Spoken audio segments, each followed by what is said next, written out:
ओम नमो भगवते वासुदेवाय। श्रीमद् भागवत महापुराण द्वितीय स्कंद अध्याय 2।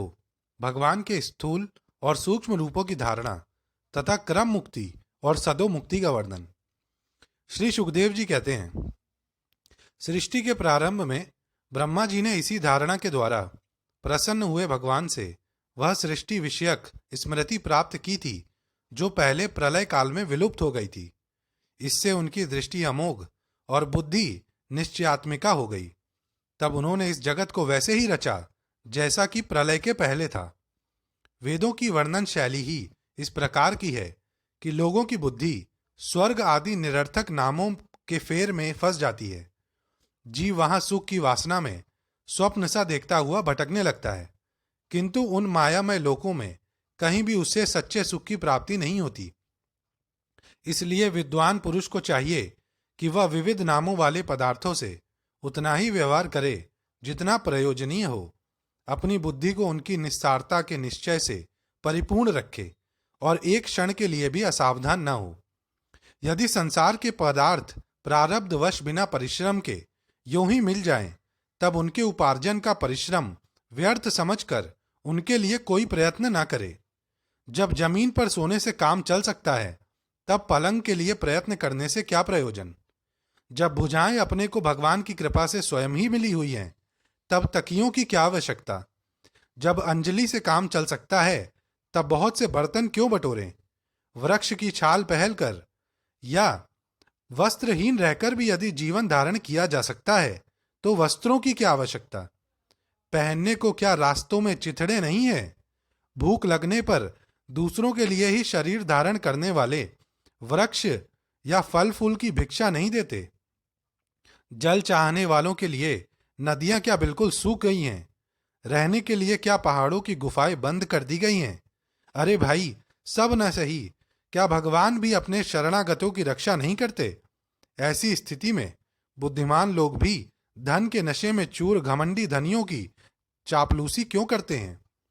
इस प्रकार विरक्त हो जाने पर अपने हृदय में नित्य विराजमान स्वतः सिद्ध आत्मस्वरूप परम प्रियतम परम सत्य जो अनंत भगवान हैं, बड़े प्रेम और आनंद से दृढ़ निश्चय करके उन्हीं का भजन करें, क्योंकि उनके भजन से जन्म मृत्यु के चक्कर में डालने वाले अज्ञान का नाश हो जाता है।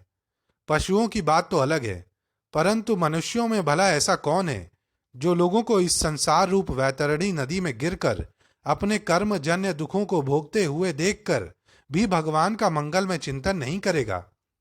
इन असत विषय भोगों में ही अपने चित्त को भटकने देगा। कोई कोई साधक अपने शरीर के भीतर हृदयाकाश में विराजमान भगवान के प्रादेश मात्र स्वरूप की धारणा करते हैं। वे ऐसा ध्यान करते हैं कि भगवान की चार भुजाओं में शंख चक्र गदा और पद्म है। उनके मुख पर प्रसन्नता झलक रही है। कमल के समान विशाल और कोमल नेत्र हैं। कदम्ब के पुष्प की केसर के समान पीला वस्त्र धारण किए हुए हैं। भुजाओं में श्रेष्ठ रत्नों से जड़े हुए सोने के बाजूबंद शोभायमान हैं। सिर पर बड़ा ही सुंदर मुकुट और कानों में कुंडल हैं, जिनमें जड़े हुए बहुमूल्य रत्न जगमगा रहे हैं। उनके चरण कमल योगेश्वरों के खिले हुए हृदय कमल की कर्णिका पर विराजित हैं। उनके हृदय पर श्रीवत्स का चिन्ह एक सुनहरी रेखा है। गले में कौस्तुभ मणि लटक रही है। वक्ष स्थल कभी न कुम्हलाने वाली वनमाला से घिरा हुआ है। वे कमर में करधनी, अंगुलियों में बहुमूल्य अंगूठी, चरणों में नुपुर और हाथों में कंगन आदि आभूषण धारण किए हुए हैं। उनके बालों की लटें बहुत चिकनी, निर्मल, घुंघराली और नीली हैं। उनका मुख कमल मंद मंद मुस्कान से खिल रहा है। लीलापूर्ण उन्मुक्त हास्य और चितवन से शोभायमान भवों के द्वारा वे भक्त जनों पर अनंत अनुग्रह की वर्षा कर रहे हैं। जब तक मन इस धारणा के द्वारा स्थिर न हो जाए, तब तक बार बार इन चिंतन स्वरूप भगवान को देखते रहने की चेष्टा करनी चाहिए। भगवान के चरण कमलों से लेकर उनके मुस्कान युक्त मुख कमल पर्यंत समस्त अंगों की एक एक करके बुद्धि के द्वारा धारणा करनी चाहिए। जैसे जैसे बुद्धि शुद्ध होती जाएगी, वैसे वैसे चित्त स्थिर होता जाएगा। जब एक अंग का ध्यान ठीक ठीक होने लगे, तब उसे छोड़कर दूसरे अंग का ध्यान करना चाहिए। ये विश्वेश्वर भगवान दृश्य नहीं, दृष्टा हैं। सगुण निर्गुण सब कुछ इन्हीं का स्वरूप है। जब तक इनमें अनन्य प्रेममय भक्ति योग ना हो जाए, तब तक साधक को नित्य नैमित्तिक कर्मों के बाद एकाग्रता से भगवान के उपर्युक्त स्थूल रूप का ही चिंतन करना चाहिए। परीक्षित, जब योगी पुरुष इस मनुष्य लोक को छोड़ना चाहे, तब देश और काल में मन को ना लगाए। सुखपूर्वक स्थिर आसन से बैठकर प्राणों को जीतकर मन से इंद्रियों का संयम करे। तदनंतर अपनी निर्मल बुद्धि से मन को नियमित करके मन के साथ बुद्धि को क्षेत्रज्ञ में और क्षेत्रज्ञ को अंतरात्मा में लीन कर दे। फिर अंतरात्मा को परमात्मा में लीन करके धीर पुरुष उस समय शांतिमय अवस्था में स्थित हो जाए। फिर उसके लिए कोई कर्तव्य शेष नहीं रहता। इस अवस्था में सत्व गुण भी नहीं रहता। फिर रजोगुण और तमोगुण की तो बात ही क्या है। अहंकार, महतत्व और प्रकृति का भी वहां अस्तित्व नहीं है। उस स्थिति में जब देवताओं के नियामक काल की भी दाल नहीं गलती, तब देवता और उनके अधीन रहने वाले प्राणी तो रह ही कैसे सकते हैं। योगी लोग यह नहीं इस प्रकार परमात्मा से भिन्न पदार्थों का त्याग करना चाहते हैं और शरीर तथा उसके संबंधी पदार्थों में आत्मबुद्धि का त्याग करके हृदय के द्वारा पद पद पर भगवान के जिस परम पूज्य स्वरूप का आलिंगन करते हुए अनन्य प्रेम से परिपूर्ण रहते हैं, वही भगवान विष्णु का परम पद है। इस विषय में समस्त शास्त्रों की सम्मति है।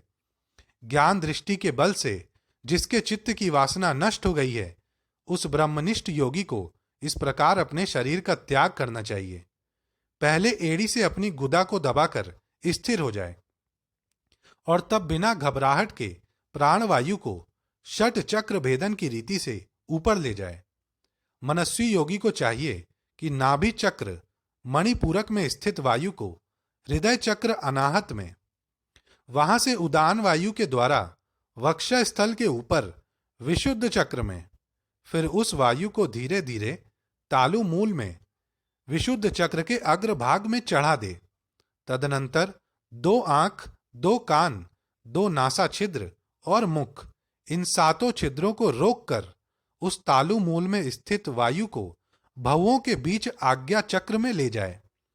यदि किसी लोक में जाने की इच्छा ना हो, तो आधी घड़ी तक उस वायु को वहीं रोककर स्थिर लक्ष्य के साथ उसे सहस्त्रार में ले जाकर परमात्मा में स्थित हो जाए। इसके बाद ब्रह्म रंध्र का भेदन करके शरीर इंद्रियादि को छोड़ दे। परीक्षित, यदि योगी की इच्छा हो कि मैं ब्रह्मलोक में जाऊं, 8 सिद्धियां प्राप्त करके आकाशचारी सिद्धों के साथ विहार करूं अथवा त्रिगुणमय ब्रह्मांड के किसी भी प्रदेश में विचरण करूं, तो उसे मन और इंद्रियों को साथ ही लेकर शरीर से निकलना चाहिए। योगियों का शरीर वायु की भांति सूक्ष्म होता है। उपासना, त्याग, योग और ज्ञान का सेवन करने वाले योगियों को त्रिलोकी के बाहर और भीतर सर्वत्र स्वच्छंद रूप से विचरण करने का अधिकार होता है। केवल कर्मों के द्वारा इस प्रकार बेरोक टोक विचरना नहीं हो सकता।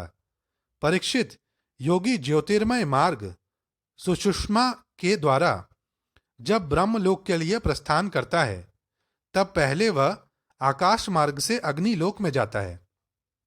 वहां उसके बचे कुचे मल भी जल जाते हैं। इसके बाद वह वहां से ऊपर भगवान श्री हरि के शिशुमार नामक ज्योतिर्मय चक्र पर पहुंचता है। भगवान विष्णु का यह शिशुमार चक्र विश्व ब्रह्मांड के भ्रमण का केंद्र है। उसका अतिक्रमण करके अत्यंत सूक्ष्म और निर्मल शरीर से वह अकेला ही महरलोक में जाता है। वह लोक ब्रह्मवेताओं के द्वारा भी वंदित है और उसमें कल्प पर्यंत जीवित रहने वाले देवता विहार करते रहते हैं। फिर जब प्रलय का समय आता है, तब नीचे के लोकों को शेष के मुख से निकलती हुई आग के द्वारा भस्म होते देख वह ब्रह्मलोक में चला जाता है। जिस ब्रह्मलोक में बड़े बड़े सिद्धेश्वर विमानों पर निवास करते हैं, उस ब्रह्मलोक की आयु ब्रह्मा की आयु के समान ही 2 परार्ध की होती है।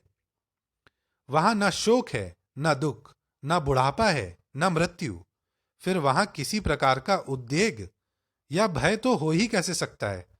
वहां यदि दुख है तो केवल एक बात का, वह यही कि इस परम पद को ना जानने वाले लोगों के जन्म मृत्यु में अत्यंत घोर संकटों को देखकर दयावश वहां के लोगों के मन में बड़ी व्यथा होती है।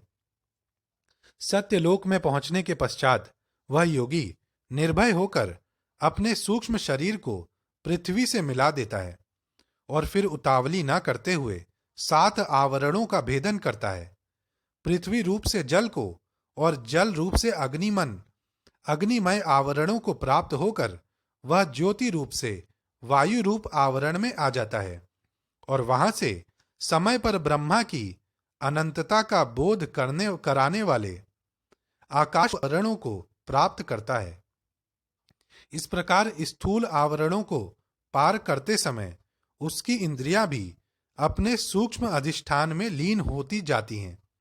घ्राणेन्द्रिय गंध तन्मात्रा में, रसना रस तन्मात्रा में, नेत्र रूप तन्मात्रा में, त्वचा स्पर्श तन्मात्रा में, श्रोत्र शब्द तन्मात्रा में और कर्मेंद्रियां अपनी अपनी क्रिया शक्ति में मिलकर अपने में सूक्ष्म स्वरूप को प्राप्त हो जाती हैं। इस प्रकार योगी पंचभूतों के स्थूल सूक्ष्म आवरणों को पार करके अहंकार में प्रवेश करता है। वहां सूक्ष्म भूतों को तामस अहंकार में, इंद्रियों को राजस अहंकार में तथा मन और इंद्रियों के अधिष्ठाता देवताओं को सात्विक अहंकार में लीन कर देता है। इसके बाद अहंकार के सहित लय रूप गति के द्वारा महतत्व में प्रवेश करके अंत में समस्त गुणों के लय स्थान प्रकृति रूप आवरण में जा मिलता है। परीक्षित, महाप्रलय के समय प्रकृति रूप आवरण का भी लय हो जाने पर वह योगी स्वयं आनंद स्वरूप होकर अपने उस निरावरण रूप से आनंद स्वरूप शांत परमात्मा को प्राप्त हो जाता है। जिसे इस भगवनमयी गति की प्राप्ति हो जाती है उसे फिर इस संसार में नहीं आना पड़ता। परीक्षित, तुमने जो पूछा था उसके उत्तर मैंने वेदोक्त द्विविध सनातन मार्ग, सदोमुक्ति और क्रम मुक्ति का तुमसे वर्णन किया। पहले ब्रह्मा जी ने भगवान वासुदेव की आराधना करके उनसे जब यह प्रश्न किया था तब उन्होंने उत्तर में इन्हीं दोनों मार्गों की बात ब्रह्मा जी से कही थी। संसार चक्र में पड़े हुए मनुष्य के लिए जिस साधन के द्वारा उसे भगवान श्री कृष्ण की अनन्य प्रेममयी भक्ति हो जाए, उसके अतिरिक्त और कोई भी कल्याणकारी मार्ग नहीं है। भगवान ब्रह्मा ने एकाग्र चित्त से सारे वेदों का 3 बार अनुशीलन करके अपनी बुद्धि से यही निश्चय किया कि जिससे सर्वात्मा भगवान श्री कृष्ण के प्रति अनन्य प्रेम प्राप्त हो वही सर्वश्रेष्ठ धर्म है। समस्त चर अचर प्राणियों में उनके आत्मा रूप से भगवान श्री कृष्ण ही लक्षित होते हैं, क्योंकि ये बुद्धि आदि दृश्य पदार्थ उनका अनुमान कराने वाले लक्षण हैं। वे इन सबके साक्षी एकमात्र दृष्टा हैं। परीक्षित, इसलिए मनुष्य को चाहिए कि सब समय और सभी स्थितियों में अपनी संपूर्ण शक्ति से भगवान श्री हरि का ही श्रवण कीर्तन और स्मरण करे। राजन, संत पुरुष आत्मस्वरूप भगवान की कथा का मधुर अमृत बांटते ही रहते हैं। जो अपने कान के दोनों में भर भर कर उनका पान करते हैं, उनके हृदय से विषयों का विषैला प्रभाव जाता रहता है, वह शुद्ध हो जाता है और वे भगवान श्री कृष्ण के चरण कमलों की सन्निधि प्राप्त कर लेते हैं। ओम नमो भगवते वासुदेवाय।